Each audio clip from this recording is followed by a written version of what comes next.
lamig ng panahon. Good morning sa inyo dyan mga kanon. Kape lang muna tayo. Kape lang muna sa umaga bago pumasok. Yung mga 5:40 pa lang ng umaga eh. Aga ko ngayon gumising. So yun lang, kape-kape lang muna. Wala ako na i-upload na reels eh.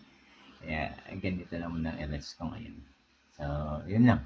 Mga kanina, good morning sa inyo ngayong umagang ito. Araw na naman ng Huwebes. So maraming salamat ha. Yun lang muna ang reels ko ngayon habang nag-iisip pa ako.